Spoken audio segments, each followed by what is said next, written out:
नमस्कार। बागमती प्रदेश सरकार र प्रदेशका नागरिक बीच सञ्चारको पुल, नागरिकका अपेक्षा त्यसलाई पूरा गर्ने प्रदेश सरकारको प्रतिबद्धता, समृद्ध प्रदेशको लक्ष्य प्राप्त गर्न प्रदेश सरकारको प्रयास, विकास योजना र परिणामको प्रस्तुति कार्यक्रम बागमती प्रदेश डायरी।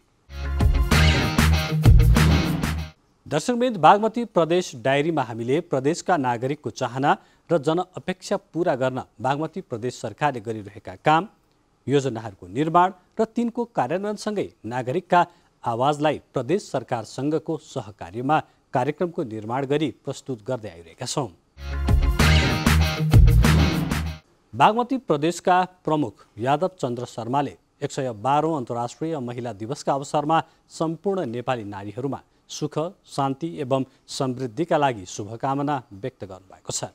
दिवसका अवसरमा जारी गर्नुभएको शुभकामना सन्देशमा प्रदेश प्रमुख शर्माले दिगो विकासका लक्ष्यहरू लैङ्गिक समानता कायम गर्ने, असमानता घटाउने, शान्ति कायम गर्ने र न्यायमा पहुँच पुर्याउने जस्ता विषय महिला हित पक्षमा रहेको उल्लेख गर्नुभएको छ। यसैगरी बागमती प्रदेशका मुख्यमन्त्री राजेन्द्र प्रसाद पाण्डेले पनि अन्तर्राष्ट्रिय महिला दिवसको अवसरमा शुभकामना दिनुहुँदै समाजमा विद्यमान रहेका लैङ्गिक असमानताहरूलाई हरेक क्षेत्रबाट हटाउनु आजको आवश्यकता भएको उल्लेख गर्नुभएको छ। उहाँले राष्ट्रिय सङ्कल्पहरूलाई साकार पार्न महिला र पुरुष बीच रहेका सबै किसिमका विभेद हटाउन तीनै तहका सरकार लाग्नुपर्ने बताउनु भएको छ। सामाजिक न्याय र लैङ्गिक समानता, दिगो विकासको सुनिश्चितता भन्ने नारासहित विश्वसहित नेपालमा पनि अन्तर्राष्ट्रिय महिला दिवस मङ्गलबार विभिन्न कार्यक्रमहरूको आयोजना गरी मनाइएको छ। बागमती प्रदेश सरकारका मुख्यमन्त्री राजेन्द्र प्रसाद पाण्डेले काभ्रेको विकट डाँडापारीमा पर्ने महाभारत गाउँपालिकाका 3वटा विद्यालय भवन संयुक्त रूपमा शिलान्यास गर्नुभएको छ। एसियाली विकास बैङ्क एडिबीको सहयोगमा निर्माण हुन लागेको 3वटा विद्यालयको 7वटा भवनको बिहिबार शिलान्यास गर्नुभएको हो। मुख्यमन्त्री पाण्डेले महाभारत गाउँपालिकाको 1 नम्बर वडा स्थित गोकुले माध्यमिक विद्यालय, 2 नम्बर वडा स्थित कालीदेवी माध्यमिक विद्यालय र 8 नम्बर वडाको जनकल्याण माध्यमिक विद्यालयमा बन्न लागेका विद्यालय भवनको शिलान्यास गर्नुभएको हो। सो अवसरमा मुख्यमन्त्री पाण्डेले दक्ष जनशक्ति निर्माणमा विद्यालयले दिने गुणस्तरीय शिक्षा सहयोगी हुने विश्वास व्यक्त गर्नुभयो। महाभारत गाउँपालिकाको 1 नम्बर, 2 नम्बर र 8 नम्बर वडामा रहेका विद्यालयहरूको नयाँ भवन निर्माणका लागि मुख्यमन्त्री राजेन्द्र प्रसाद पाण्डेले 1 नम्बर वडा स्थित गोकुले माध्यमिक विद्यालयको रु 5,92,65,000 को लागतमा 18 कोठे 2 भवन, 2 नम्बर वडा स्थित कालीदेवी माध्यमिक विद्यालयको 6,96,61,000 रुपैयाँको लागतमा 18 कोठे 3 भवन र 8 नम्बर वडाको जनकल्याण माध्यमिक विद्यालयको 5,94,28,000 रुपैयाँ लागतमा बन्न लागेको 18 कोठे 2 भवनको शिलान्यास गर्नुभएको हो। विद्यालय भवनको शिलान्यास गर्नुहुँदै मुख्यमन्त्री पाण्डेले विद्यालय भवन मात्र बन्नु ठूलो कुरा नभएको बताउनुभयो। उहाँले गुणस्तरीय शिक्षा दिन जरुरी रहेको बताउनुहुँदै राम्रा विद्यालय भवन र कक्षा कोठाले पढाउने नभई शिक्षक असल र क्षमतावान हुनुपर्ने तर्कतर्फ जोड दिनुभयो। स्कुलले मात्र पढाउने होइन है, बरु चौरमा पढाइ हुन सक्छ, तर पढाउने मान्छे चाहिँ राम्रो हुनुपर्छ, हैन त? त्यो भवनले, त्यो कोठाले पढाउने होइन। कोठामा बस्न लायकको हुन्छ, अलि रमाइलो होला, अलि सफा होला, सजिलो होला, बेग्लै कुरा हो। तर पढाइ गर्ने त टिचरहरूले नै। टिचर असल भए, टिचर मेहनती भयो भने त्यो विद्यार्थीलाई पनि मेहनती बनाउन सक्छ। स्थानीय तह बलियो बनाए मात्रै दिगो विकास लक्ष्य सरकारले पूरा गर्न सक्ने भन्दै मुख्यमन्त्री पाण्डेले रोशी गाउँपालिकाको पिन्थलीदेखि महाभारतको घरती छाप हुँदै मकवानपुर जोड्ने सडकका लागि प्रदेश सरकारबाट 50 करोड रुपैयाँ छुट्याउने निर्णय भएको जानकारी दिनुभयो। कार्यक्रममा बागमती प्रदेशका युवा तथा खेलकुद मन्त्री रत्न ढकालले निर्वाचनमा गरिएको बाचा अनुसार जिल्लाको अति दुर्गम महाभारतमा सडक सञ्जाल विस्तार गरिएको भन्दै अब स्तरोन्नतिमा प्रदेश सरकार लागिरहेको उल्लेख गर्नुभयो। यो बाटोको स्तरोन्नतिहरू सबै वडाका बाटाहरूको स्तरोन्नति भइराखेको छ र मुख्यतः हामीले गाउँपालिका हुँदै घरती साथ गोकुले र बोरेली जोड्ने सडकको तपाईको चाहिँ स्तर हुने त्यो काम अगाडि बढिराखेको छ। कार्यक्रममा गाउँपालिकाका अध्यक्ष कान्छालाल जिम्बा, केन्द्रीय आयोजना कार्यान्वयन इकाइ शिक्षाका निर्देशक रामशरण सापकोटा, उपनिर्देशक युवराज पौडेल, महाभारत गाउँपालिका 8 का वडा अध्यक्ष टङ्कलाल थापा मगर लगायतले मन्तव्य राख्नु भएको थियो। बागमती प्रदेशको कृषि तथा पशुपक्षी विकास मन्त्रालयको आयोजनामा रासायनिक मल कारखाना स्थापना सम्बन्धमा हेटौडामा छलफल भएको छ। बागमती प्रदेशका विभिन्न मन्त्रालयका सचिव, मन्त्रालयका प्रतिनिधि र काठमाडौँ विश्वविद्यालय धुलीखेलका पदाधिकारीहरूसँग प्राविधिक परामर्श तथा छलफल अघि बढाइएको हो। विश्वविद्यालयको टोलीले ग्रिन हाइड्रोजन प्रविधिबाट देशमै रासायनिक मल उत्पादन गर्न सकिने प्रस्ताव गरेको छ। विश्वविद्यालयका प्राध्यापक डाक्टर विराज सिंह थापाले देशमै विद्युत उत्पादन बढ्न थालेकोले रासायनिक मल उत्पादन सम्भव रहेको बताउनुभयो। उपकुलपति थापाले कोरोनापछि नेपालमा कृषि क्रान्ति हुने भएकोले अहिलेको भन्दा धेरै रासायनिक मल आवश्यक पर्ने भएकोले हाइड्रोजनबाट मल कारखाना स्थापना गर्न सुझाव दिनुभयो। नेपाल सरकारले डिसिजन गरेर क्याबिनेट लेभलबाट अथवा कुन लेभलबाट हुन्छ यो मल कारखाना बनाउनको लागि मात्रै हामी हाइड्रो पावर दिन्छौँ र यसलाई चाहिँ 2 रुपैयाँ प्रति युनिटमा दिन्छौँ भने पनि नेपाल सरकारलाई त्यो फिजिबल रहेछ हामीसँग हस्तान्तरण गरेको हाइड्रो पावर मध्येबाट। तर त्यो दिनलाई नीतिगत व्यवस्था चाहिँ भइसकेको छैन। त्यसकारण त्यो व्यवस्था गरेर हामीलाई बिजुली 3 रुपैयाँ 2 रुपैयाँ 50 पैसादेखि 3 रुपैयाँ प्रति युनिट दिने हो भने 18 देखि 20 रुपैयाँ प्रति किलोग्राम युरिया निकाल्न सक्छ। तर आजको दिनमा कमर्सियल क्यालकुलेसन गर्ने मान्छेले चाहिँ 50 रुपैयाँ प्रति किलोग्राम देखाइदिन्छ र हो पनि हामीले पनि 5 रुपैयाँ देखाउनुपर्छ। त्यसकारण एउटा नीतिले यो सबै अड्क्या छ।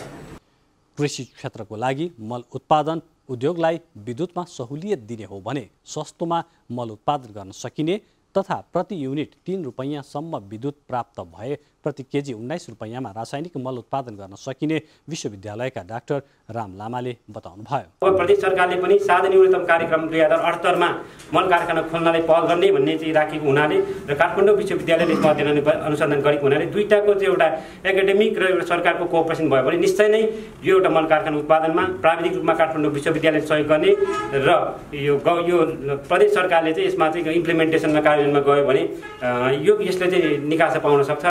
मुख्यमन्त्री राजेन्द्र प्रसाद पाण्डे नेतृत्वको बागमती प्रदेश सरकारले आफ्नो न्यूनतम साझा कार्यक्रममा सार्वजनिक, सहकारी र निजी क्षेत्रको सहकार्यमा प्रादेशिक रासायनिक मल कारखाना खोल्ने उल्लेख गरेको छ। आगामी आर्थिक वर्षको बजेटबाट रासायनिक मल कारखाना स्थापना अघि बढाउने प्रदेश सरकारको तयारी छ। कार्यक्रममा मन्त्रालयका सचिव डाक्टर शरण कुमार पाण्डेले मल उद्योग कसरी र कुन मोडलमा सञ्चालन गर्न सकिन्छ भनेर मन्त्रालयले गरेको तयारीका बारेमा जानकारी गराउनुभयो। मल उद्योग स्थापनाका लागि एक विदेशी कम्पनीले चासो दिएपछि प्रदेश सरकार त्यसतर्फ अग्रसर भएको हो। बागमती प्रदेशका श्रम, रोजगार तथा यातायात मन्त्री घनश्याम दाहालले यातायातको क्षेत्रमा सुधार गर्न सबै प्रकारको विकृतिको अन्त्य आवश्यक रहेको बताउनु भएको छ। हेटौडामा हालै भएको सार्वजनिक यातायातको क्षेत्रमा गरिनुपर्ने सुधार विषयक अन्तर्क्रियालाई सम्बोधन गर्नुहुँदै उहाँले यातायात क्षेत्रमा फैलिएको विकृतिको अन्त्य गरी सो क्षेत्रमा सुधार गर्न आवश्यक रहेको बताउनु भएको हो। मन्त्री दाहालले प्रदेशमा रहेका 10 वटै यातायात व्यवस्था कार्यालयमा रहेका ढड्डालाई व्यवस्थित गरी डिजिटल प्रणालीमा रूपान्तरण गरिने बताउनुभयो। 20 वर्ष पुराना ट्याक्सी हटाई विद्युतीय ट्याक्सी सञ्चालन गर्न साना चार्जिङ स्टेसन निर्माण गर्नेतर्फ काम भइरहेको मन्त्री दाहालले बताउनुभयो। यातायात क्षेत्रतिर जुन विकृति छ यो विकृतिलाई हल गर्नको लागि तपाईहरुसँग पनि मेरो अनुरोध छ, सुटुक्क कतैबाट त्यो यातायात कार्यालयका कर्मचारीहरू हाकिमहरूलाई पैसा दिने संस्कार बनाउनु भयो भने त्यहीबाट यो विकृति बढ्दै जान्छ, यसलाई रोक्न सकिन्न। त्यहाँनिर तपाईहरुले यो मन्त्रालयलाई साथ दिनुभयो भने हामीले यो क्षेत्रमा भएका थुप्रै विकृतिहरूलाई रोक्न सकिन्छ।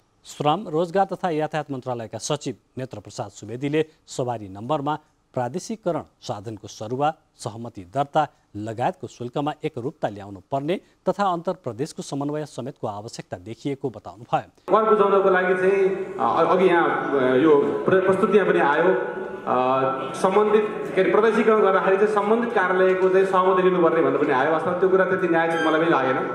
कार्यक्रममा पुरानो नारायणी यातायात कम्पनीका प्रबन्धक निर्देशक सरोज कुमार खनालले कार्यपत्र प्रस्तुत गर्नुभएको थियो। यसैबीच यातायात मन्त्रीले यातायात व्यवस्था कार्यालयमा भएको बेतिथि सम्बन्धी आम जनगुनासो आएपछि त्यसको छड्के निरीक्षण गर्नुभएको छ। ललितपुरको एकान्त कुना स्थित यातायात व्यवस्था कार्यालयले जारी गर्दै आएको सवारी चालक अनुमति पत्रसँग सम्बन्धित रहेर प्रदेश सरकारको श्रम, रोजगार तथा यातायात मन्त्रालयले स्पष्टीकरण सोधेको छ। सेवाग्राही र मिडियामा गुनासो आएपछि त्यसलाई सम्बोधन गर्दै बागमती प्रदेश सरकारका यातायात मन्त्री घनश्याम दाहाल सहितको टोलीले कार्यालयको स्थलगत अनुगमनपछि स्पष्टीकरण सोधेको हो। त्यसबखत मन्त्री दाहालले सार्वजनिक बिदाको दिनमा समेत सवारी साधनको ट्रायल सुरु गर्न निर्देशन दिनुभयो। जुन खालका कुराहरू उठिरहेको छ, गुनासो सुन्यौँ, त्यसलाई अन द स्पोट गएर हल गर्ने भनेका छौँ। हामी अहिले स्वास्थ्य विभागको डाक्टरसँग पनि यहाँको डाक्टरसँग नि हामी बस्दैछौँ। करारका कर्मचारीहरू जुन फाँटमा समस्या देखा पर्यो उनीहरूसँग नि कुराकानी गरेर हामी एउटा न एउटा अब केही न केही निर्णय गरेर जान्छौँ यहाँ अहिले जाँदा। यसअघि गएको माघ महिनामा पनि मन्त्री दाहालले कार्यालयको स्थलगत निरीक्षण गर्नुभएको थियो। सोही अवसरमा मन्त्रालयका सचिव नेत्र सुवेदीले यातायातको समस्या हल गर्न डिजिटल प्रणालीलाई थप प्रभावकारी बनाइने बताउनुभयो। कर्मचारीहरूको सेवा सुविधा दिने व्यवस्था निर्णय भएर राजपत्रमा प्रकाशित भएसँगै कर्मचारीसँग सम्बन्धित व्यवस्थाहरू हल हुँदै जाने बताउनुभयो। पूर्वी चितवनको रत्ननगर 7 बोद्रहनीमा मानव वन्यजन्तु बीचको द्वन्द्व न्यूनीकरणका लागि निर्माण गर्न लागि कंक्रिट पर्खालको शिलान्यास गरिएको छ। बागमती प्रदेश सरकारले वन्यजन्तुको आक्रमणबाट स्थानीयलाई जोगाउन बागमारा मध्यवर्ती सामुदायिक वनको क्षेत्रभित्र पर्ने निकुञ्ज र बस्ती सिमानामा पर्खाल निर्माण गर्न लागेको हो। पर्खालको शिलान्यास गर्नुहुँदै बागमती प्रदेशका आन्तरिक मामिला तथा कानुन मन्त्री कृष्ण प्रसाद खनालले चितवनमा पर्खाल निर्माणका लागि प्रदेश सरकारले 8 करोड रुपैयाँ विनियोजन गरेको बताउनुभयो।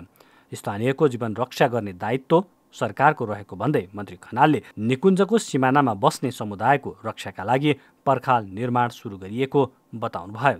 प्रकृति, जल, जमिन, जङ्गल जनताले उपयोग गर्ने कुरा हो। त्यसरी नै त्यो जङ्गलमा बस्ने जनावरहरूलाई पनि त्यतिकै संरक्षण गर्नुपर्छ। त्यसैको लागि चाहिँ अब राज्यबाट खटेर कर्मचारी आउनु भएको छ।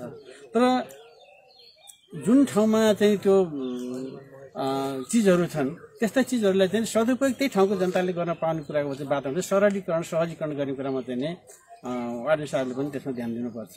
कार्यक्रममा वडा अध्यक्ष लाल बहादुर भट्टले संरक्षणको क्षेत्रमा नागरिकको सुरक्षाको विषय प्रमुख हुनुपर्ने धारणा राख्नुभयो। कार्यक्रममा चितवन राष्ट्रिय निकुञ्ज पूर्वी सेक्टर प्रमुख विश्वबाबु श्रेष्ठले वन्यजन्तु पीडितलाई सरकारले दिने राहत रकम ज्यादै न्यून भएको बताउनुभयो। कार्यक्रममा मृगकुञ्ज मध्यवर्ती उपभोक्ता समितिका अध्यक्ष दुर्गा प्रसाद घिमिरेले वन्यजन्तु संरक्षणप्रति नागरिकको दायित्व बोध गराउन पर्यटनलाई कृषि र संस्कृतिसँग जोडेर आय आर्जनका कार्यक्रम सञ्चालन गर्नुपर्ने बताउनुभयो। कार्यक्रममा वन अध्यक्ष जितु तामाङले सामुदायिक वनले गरिबी निवारणसँगै पर्यापर्यटनको विकासका लागि वनको कोर क्षेत्रमा क्यानोपी वाक निर्माण गर्न लागि बताउनुभयो। वन क्षेत्रको उत्तरतर्फको वन सिमानामा प्रदेश सरकारको 1 करोड 25 लाख रुपैयाँको लगानीमा करिब 1 किलोमिटर पर्खाल निर्माण गर्न लागि वनका सचिव कृष्ण भट्टले जानकारी दिनुभयो। सो पर्खाल 6 फिट उचाइ र त्यसमाथि 3 फिट तार जाली लगाएर निर्माण गरिनेछ। बाख्रा फार्म पर्यटकीय स्थलका रूपमा देशभर चर्चित मकवानपुरको चितलाङ स्थित बाख्रा विकास फार्मले स्थापनाको 78 वर्ष पूरा गरेको छ। नेपालकै पहिलो यो बाख्रा फार्म विक्रम सम्वत 2001 सालमा स्थापना भएको थियो।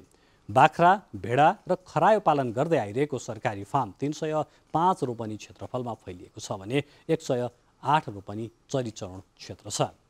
समुद्री सतहबाट 1750 मिटर उचाइमा रहेको फार्मले अहिले 138 मिटर गहिरो बोरिङ गरेर पानी निकाल्न सफल भएको फार्मका प्रबन्धक बब्लु ठाकुरले बताउनु भएको छ। चालु आर्थिक वर्षमा प्रदेश सरकारले दिएको 5 लाख रुपैयाँबाट फार्मको सुधारका कामहरू भइरहेको उहाँले बताउनुभयो। प्रदेश सरकारका कृषि तथा पशुपक्षी विकास मन्त्री वसुन्धरा हुमागाईले पाइप विस्तार गर्न आवश्यक बजेटको व्यवस्था गर्ने तथा फार्मभित्रै साइलेज दाना उद्योग स्थापना गर्ने प्रतिबद्धता व्यक्त गर्नुभएको छ। मकै उत्पादन गर्ने काम यो वर्ष कहीँ बाँधो नरहने गरी गर्नुहोस्, कहीँ बाँधो नरहने। तपाईँले उत्पादन गरेको ढोड चाहिँ हामी यहीँ पेलेर दाना बनाउने कारखाना यहीँ स्थापना गर्छौँ। यो वर्ष तपाईँ कम्तीमा हामी तपाईँलाई मान्नु होला 1 करोडभन्दा बढी पैसा अब हामी केही दिनभित्रै निर्णय गर्छौँ। फार्मले बाख्रासँगै भेडा र खरायो पनि पालन गर्दै आइरहेको छ। फार्ममा देशभरबाट भेटेरिनरी विद्यार्थी अध्ययन अनुसन्धानका लागि पुग्ने गरेका छन्। एउटा अनुसन्धान केन्द्रका रूपमा विकास हुँदै गएको फार्ममा हाल विभिन्न जातका 298वटा बाख्रा, बरुवाल जातको 56वटा भेडा, 63वटा खरायो रहेका छन्। वन संरक्षण गरे वातावरण जोगाउन सकिन्छ, पानीको स्रोतको संरक्षण गरे मानव जीवनमा रोगहरूबाट मुक्त हुन सकिन्छ भन्दै धादिङका स्थानीय खोला, नाला लगायत पानीको स्रोतको सरसफाई र संरक्षणमा जुट्न थालेका छन्। बागमती प्रदेश सरकारको सहकार्यमा जिल्लामा वातावरण संरक्षणका साथै पानीको स्रोत संरक्षण गर्न जनचेतनाका कार्यक्रमहरू भइरहेका छन्। प्रदेश सरकारको वन तथा वातावरण मन्त्रालयले डिभिजन वन कार्यालय मार्फत वातावरण संरक्षणका लागि जनचेतनामूलक कार्यक्रमहरू सुरु गरेको डिभिजन वन कार्यालय धादिङले जनाएको छ। वन संरक्षण गरे वातावरण जोगाउन सकिन्छ, पानीको स्रोतको संरक्षण गरे मानव जीवनमा रोगहरूबाट मुक्त हुन सकिन्छ भन्दै धादिङका स्थानीय खोला सरसफाई र संरक्षणमा जुट्न थालेको छ। जलवायु परिवर्तनका कारण समयमा वर्षा नहुनु, पृथ्वीको तापक्रम घटबढ हुँदै जानु, पानीको स्रोत पनि घट्दै जान थालेपछि धादिङका स्थानीय खोला संरक्षणमा जुटेको हो। यससँगै बागमती प्रदेश सरकारले पनि वातावरण संरक्षणका लागि पानीको स्रोत संरक्षण गर्न जनचेतनामूलक कार्यक्रमहरू अगाडि सारेको छ। यस अन्तर्गत डिभिजन वन कार्यालय धादिङ मार्फत जिल्लामा सरसफाई सम्बन्धी कामको सुरुवात प्रदेश सरकारले गरेको छ। स्थानीय टोलमा रहेको आमा समूह टोल सुधार समिति मार्फत अहिले धादिङको बजार क्षेत्र वरपर रहेको पानीको स्रोतहरूको सरसफाई र संरक्षण सुरु गरेको छ। प्रदेश सरकारको वन तथा वातावरण मन्त्रालयले डिभिजन वन कार्यालय धादिङ मार्फत वातावरण संरक्षणका लागि जनचेतनामूलक कार्यक्रम सुरु गरेको डिभिजन वन कार्यालय धादिङले जनाएको छ। सहर बजारमा हुने जुन एउटा फोहोर मैलाको व्यवस्थापन गर्ने उद्देश्यका साथ यसलाई जनचेतना फैलाउने, त्यसको सरसफाइको अभियान चलाउने हिसाबले हाम्रो चाहिँ यो प्रदेश मन्त्रालय वन तथा वातावरण मन्त्रालय अन्तर्गत चाहिँ एउटा युवा आवास समूह अनि सरसफाइसँग संलग्न संस्थाहरू सबैलाई समावेश गरेर चाहिँ एउटा सरसफाइको कार्यक्रम गर्ने। बजार क्षेत्रबाट निस्किएको फोहोर मैला जथाभावी फालेकोले गर्दा खोला र पानीको अन्य स्रोत प्रदूषित बन्दै जान थालेपछि अब यसको संरक्षणमा सबै जुट्नुपर्ने भन्दै काम अगाडि बढाएको टोल विकास समिति महासंघका अध्यक्ष नरबहादुर श्रेष्ठको भनाइ छ। नगरको चाहिँ एउटा चाहिँ नि स्वच्छ वातावरण सिर्जना गर्न, नगरलाई एउटा चाहिँ नि उज्यालो नगर बनाउन र एउटा हामीले विगतदेखि नै टोल सुधार समिति हुँदादेखि नै अहिले टोल विकास संस्था हुनुभन्दा पहिलादेखि नै यो हरियाली वातावरण संरक्षण गर्ने सदरमुकाम आसपास टोल विकास संस्थाहरूको आसपासमा सबै ठाउँमा चाहिँ सरसफाइ गर्ने। अब भने यस कामले निरन्तरता पाउने पनि उहाँले बताउनु भएको छ। यससँगै नीलकण्ठ नगरपालिका स्वच्छ र सफा हुने विश्वास नगरवासीको रहेको छ। बजार क्षेत्रबाट निस्कने फोहोर व्यवस्थित गरी विसर्जन गर्नु र वातावरण जोगाउने प्रमुख दायित्व स्थानीयकै भएको भन्दै सबैजनालाई वातावरण संरक्षण र सरसफाइमा ध्यान दिन आग्रह समेत गरेको छ। शिव सिलवाल, नेपाल टेलिभिजन, बागमती प्रदेश डायरी, धादिङ। अब रसुवाको प्रसङ्ग छ। रसुवाको कालिका गाउँपालिकाका 2मा निर्माणाधीन शीत भण्डारण गृहको निर्माणको काम सम्पन्न भएसँगै रसुवाका कृषकहरूले उत्पादन गरेका कृषिजन्य उपजहरू जिल्लामै भण्डारण गर्न सक्ने भएका छन्। दैबुङ कालिका साना कृषि सहकारी संस्थाले खरिद गरेको 1 रोपनी जमिनमा 300 मेट्रिक टन क्षमताको 2 तल्ले भवनको शीत भण्डार निर्माण सम्पन्न भएसँगै जिल्लाका कृषकले यो सुविधा प्राप्त गरेका हुन्। बागमती प्रदेश सरकारको भूमि व्यवस्था, कृषि तथा सहकारी मन्त्रालयको 70% तथा कालिका गाउँपालिकाको 30% आर्थिक लगानीमा 3,70,35,335 रुपैयाँमा 2 तल्ले शीत भण्डारण गृहको निर्माणको काम सम्पन्न भएको हो। रसुवाको कालिका गाउँपालिका 2 मा निर्माणाधीन शीत भण्डारण गृहको निर्माणको काम सम्पन्न भएसँगै रसुवाका कृषकहरूले उत्पादन गरेका कृषिजन्य उपजहरू जिल्लामै भण्डारण गर्न सक्ने भएका छन्। धैबुङ कालिका साना कृषि सहकारी संस्था लिमिटेडले खरिद गरेको 1 रोपनी जमिनमा 300 मेट्रिक टन क्षमताको 2 तले भवनको निर्माण सम्पन्न भएसँगै जिल्लाका कृषकहरूले यो सुविधा प्राप्त गरेका हुन्। बागमती प्रदेश भूमि व्यवस्था कृषि तथा सहकारी मन्त्रालयको 70% तथा कालिका गाउँपालिकाको 30% आर्थिक लगानीमा 3,70,35,335 रुपियाँमा 2 तले शीत भण्डारण गृहको निर्माणको काम पूरा भएको हो। शीत भण्डारण गृह स्थापना भएसँगै रसुवाको उत्तरी क्षेत्रमा वर्षातका समयमा तथा जिल्लाको दक्षिणी भेगमा हिउँदका समयमा उत्पादन भएका आलु र आलुको बिउका साथै अन्य कृषि उपज पनि सहजै भण्डारण गर्न सकिने हुँदा अबका दिनमा कृषि पेसामा लागेका बेरोजगार युवा पनि लाभान्वित हुने साना किसान कृषि सहकारी संस्थाका अध्यक्ष विष्णु पौडेलले बताउनुभयो। नगदे बालीको रूपमा लिने गरिएको आलु खेती जिल्लामा अहिले 2500 हेक्टर जमिनमा खेती हुँदै आएको छ। वर्षेनी करिब 50,000 मेट्रिक टन आलु उत्पादन हुने जिल्लामा उच्च उत्पादन भए तापनि उत्पादित कृषि उपजले भने उचित मूल्य नपाउने र कम मूल्यमै व्यापारीहरूलाई दिने गरेकोमा अबदेखि जिल्लामा निर्माण भएको शीत भण्डारण गृहले केही राहत भने कृषकमाझ मिलेको देखिन्छ। शीत भण्डारण नहुँदा रसुवामा उत्पादन हुने आलुको बिउ भण्डारण गर्न समेत नुवाकोट तथा काठमाडौँसम्म लैजाने गरेको कृषकको गुनासो रहँदै आएकोमा कम क्षमताको शीत भण्डारण गृहले भए पनि रसुवाका कृषकमा खुसियाली भने छाएको देखिन्छ। सुशील कोइराला, नेपाल टेलिभिजन, बागमती प्रदेश डायरी, रसुवा। हवस् त दर्शकवृन्द, प्रदेश सरकारले विभिन्न तहमा गरिरहेका कामहरूको यिनै प्रस्तुतिसँगै कार्यक्रम बागमती प्रदेश डायरीको यो श्रृङ्खला यति नै। सबै सहकर्मी साथीहरूसँगै मलाई पनि बिदा दिनुहोस्। नमस्कार।